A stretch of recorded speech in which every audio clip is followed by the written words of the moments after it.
एक दफ़ा का ज़िक्र है, एक शख्स और उसकी बेटी एक झोंपड़ी में अकेले रहते थे। इसकी बीवी फौत हो चुकी थी, लेकिन फिर भी वो दोनों एक दूसरे के साथ हंसी खुशी ज़िंदगी बसर कर रहे थे। सब कुछ अच्छा चल रहा था, लेकिन एक दिन इस शख्स ने दोबारा शादी करने का फैसला कर लिया।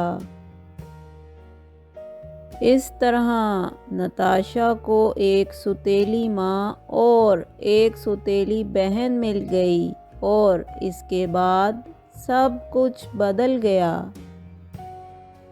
नताशा, तुम आज से नाश्ता बाहर बैठ के किया करोगी। सौतेली माँ इसको खाने के लिए सिर्फ पुरानी ब्रेड और थोड़ा सा जैम देती थी, अब चाय भी नहीं मिला करती थी।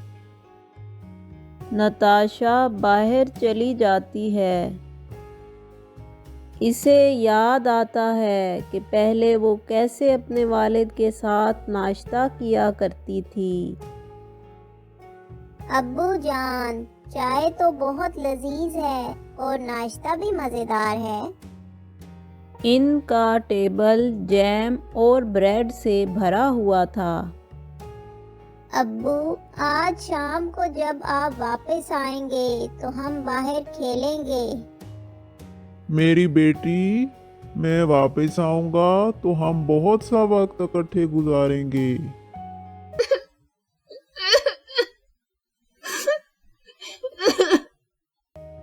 जब इसके वालिद खाने की टेबल पर नताशा के बारे में पूछते हैं तो इसकी सुतेली माँ कहती है, उसने तो पहले ही नाश्ता कर लिया था, आप उसकी फिक्र मत किया करें।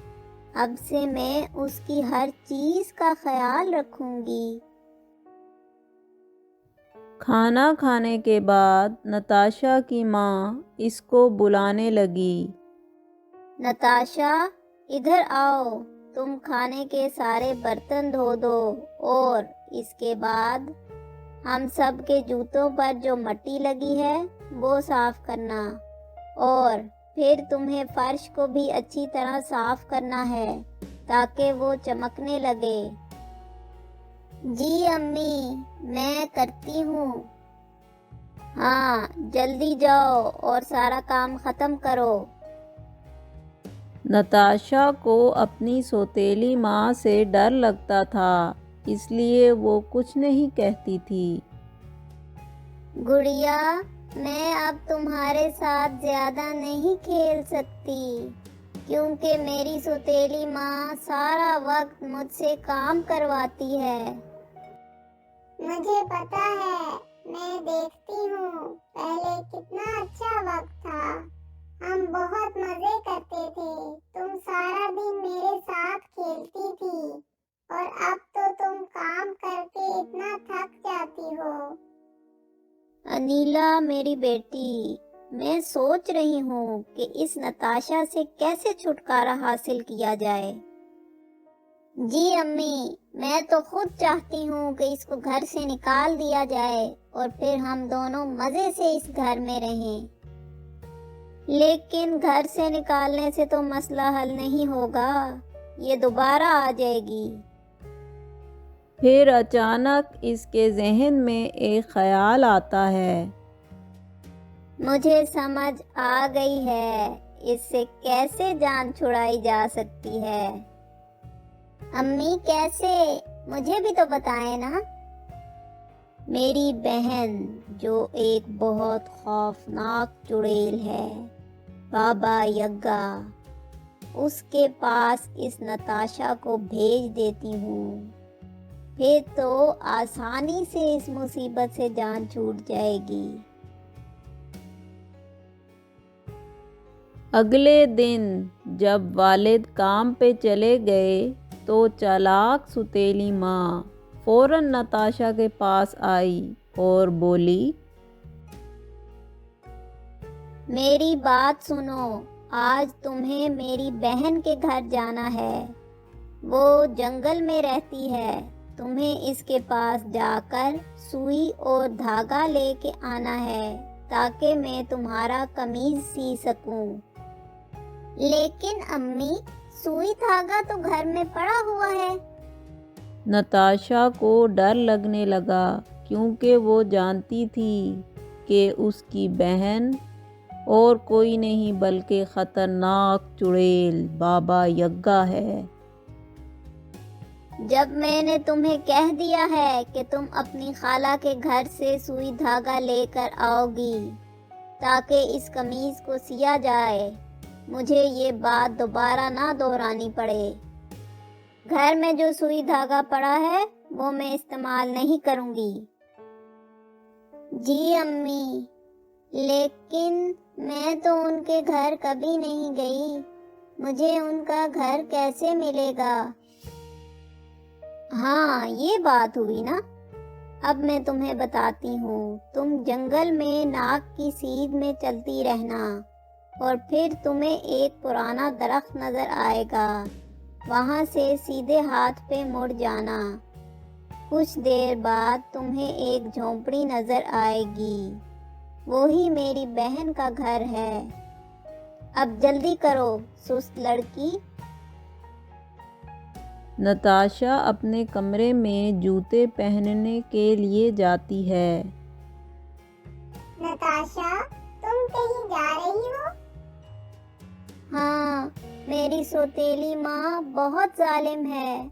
वो अपनी बहन चुड़ैल के पास मुझे भेज रही है, जिसके बारे में ये मशहूर है कि वो बच्चों का पीछा करती है और फिर उनको पकड़कर अपने लोहे के दांतों से खा जाती है।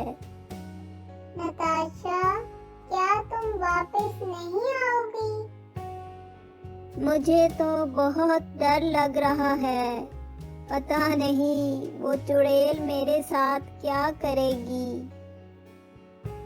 सुस्त लड़की, जल्दी करो।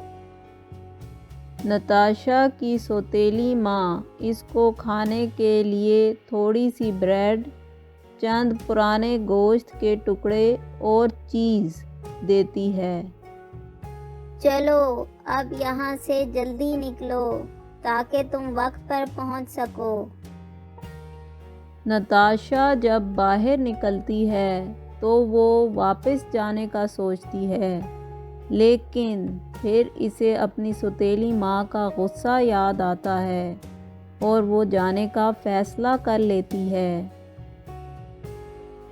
वो जंगल की तरफ चलती रहती है। कुछ वक्त बाद इसको सामने एक अजीब सी झोंपड़ी नज़र आती है जिसकी मुर्गी की टांगें थीं और इसकी 2 खिड़कियां थीं जो खौफनाक आँखों की तरह लग रही थीं। दरअसल यही चुड़ैल बाबा यग्गा का घर था जिसमें वो रहती थी। नताशा घबराते हुए अंदर जाती है तो इसको एक कुत्ता नज़र आता है। वो कुत्ता एक पुरानी हड्डी खा रहा होता है। नताशा ये देखकर इसे अपना सैंडविच निकाल कर देती है। ये खा लो। मुझे पता है कि ये ताज़ा तो नहीं है, इसमें जो गोश्त है वो बासी है, लेकिन फिर भी शायद तुम्हें अच्छा लगे। फिर नताशा और अंदर जाती है तो इसे बाबा यग्गा की नौकरानी मिलती है। वो रो रही होती है। तुम्हें क्या हुआ? तुम क्यों रो रही हो?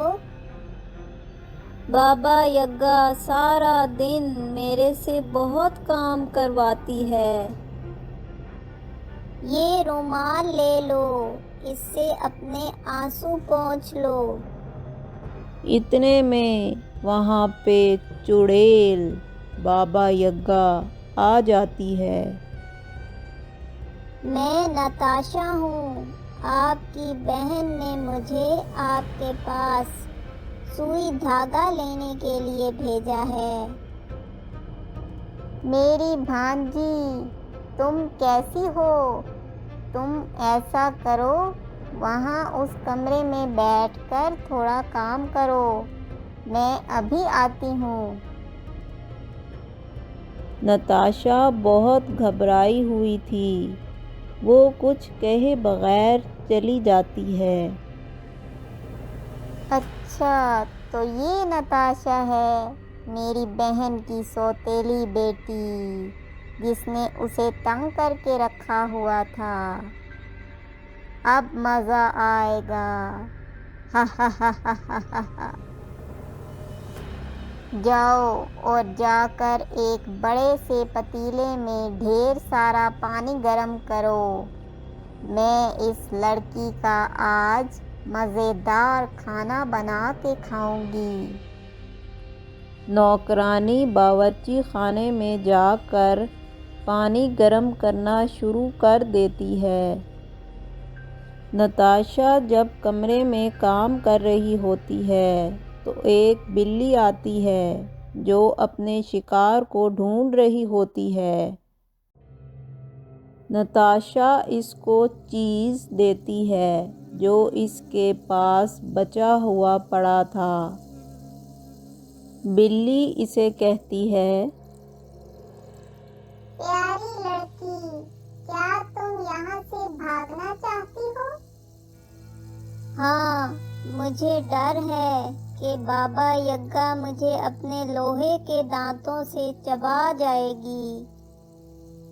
बिल्कुल, वो ऐसा ही इरादा कर चुकी है, लेकिन मुझे पता है कि तुम्हारी मदद कैसे करनी है।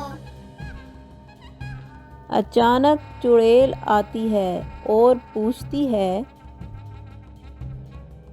भांजी, क्या तुम काम कर रही हो? जी, मैं काम कर रही हूँ।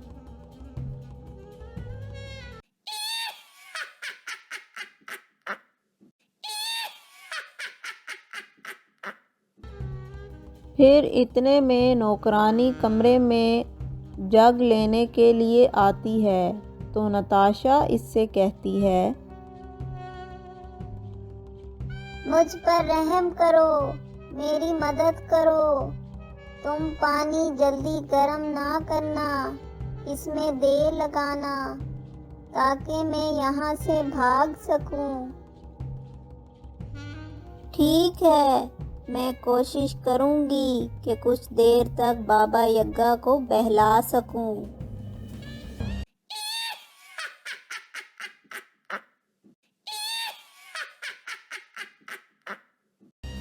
जब वो चली जाती है तो बिल्ली इससे कहती है, ये तौलिया और कंघी अपने साथ रख लो, वो देखो टेबल पे पड़ा है। अब यहाँ से जल्दी भाग जाओ, बाबा यग्गा अभी तक नहीं आई, वो किसी भी वक्त आ जाएगी। वो तुम्हारा पीछा करेगी, तो तुम ये तौलिया भागते हुए अपने पीछे फेंक देना।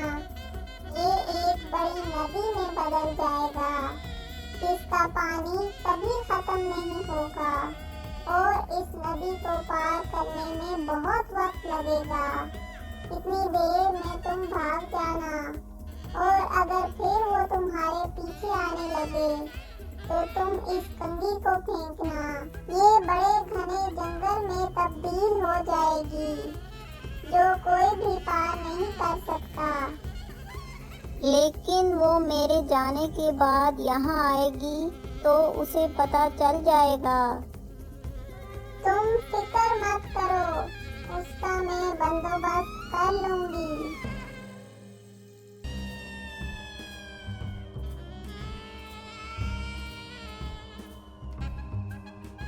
जल्दी पानी गर्म करो और ये पानी उबलता हुआ होना चाहिए। फिर नताशा वहाँ से भागने लगती है तो वो देखती है कि अभी भी बाबा यग्गा नौकरानी से पानी गर्म करवा रही है। वो फौरन वहाँ से भाग जाती है।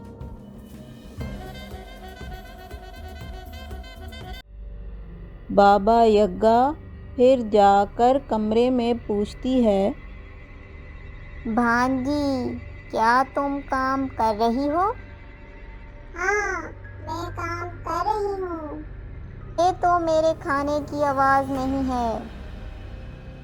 बाबा यग्गा फौरन कमरे में आती है तो देखती है कि वहाँ ये बिल्ली बैठी हुई थी। नताशा किधर है? तुमने इसे भागने क्यों दिया? आपने मुझे हमेशा अपना शिकार खुद ढूंढने को कहा, लेकिन इसने मुझे अपने खाने में से चीज दिया, इसलिए मैंने इसका साथ दिया। इसके बाद वो बहुत गुस्से में नौकरानी के पास जाती है। तुमने पानी गर्म करने में इतनी देर क्यों लगाई? तुम भी इस नताशा के साथ मिली हुई थी ना? आपने हमेशा मुझसे इतना काम करवाया और बदले में कुछ भी नहीं दिया, लेकिन इसने मुझे अपना रुमाल दिया ताकि मैं अपने आंसू पोंछ सकूं। फिर चुड़ैल और गुस्से में कुत्ते के पास जाती है और उसे कहती है, मैंने तुम्हें दरवाजे पे इसलिए बिठाया था कि तुम किसी को बाहर मत जाने दो, लेकिन तुमने नताशा को क्यों बाहर जाने दिया? आपने हमेशा मुझे खाने में एक पुरानी हड्डी दी, लेकिन इस लड़की ने मुझे अपना सैंडविच दिया जिसमें गोश्त के टुकड़े थे, इसलिए मैंने इसका साथ दिया। वो तौलिया फेंक देती है और इसके पीछे एक बड़ी नदी बन जाती है। बाबा यग्गा फौरन गाय को बुलाती है जो इस नदी का सारा पानी पी जाती है और फिर वो दोबारा नताशा का पीछा करने लगती है। थोड़ी देर बाद वो नताशा तक पहुंच जाती है तो नताशा वो कंघी फेंक देती है जो बिल्ली ने इसे दी थी। देखते ही देखते एक बड़ा घना जंगल बन जाता है जिसमें चुड़ैल फंस जाती है और इसे रास्ता नहीं मिल रहा होता।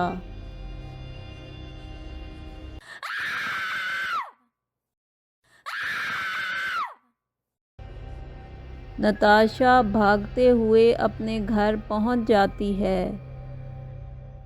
जब वो अंदर जाने लगती है तो इसको अपनी सौतेली माँ याद आती है और वो बाहर ही खड़ी रहती है।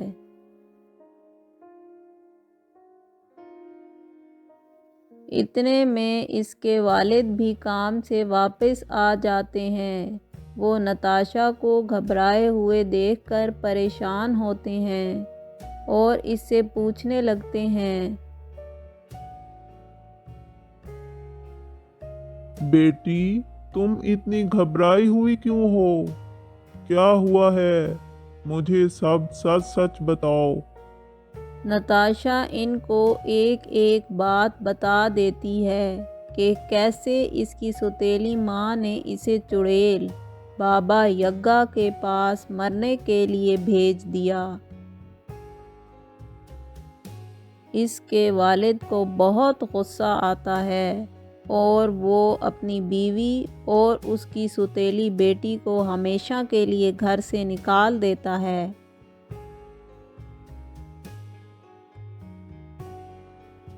इसके बाद नताशा और उसके वालिद पहले की तरह हंसी खुशी ज़िंदगी बसर करने लगते हैं।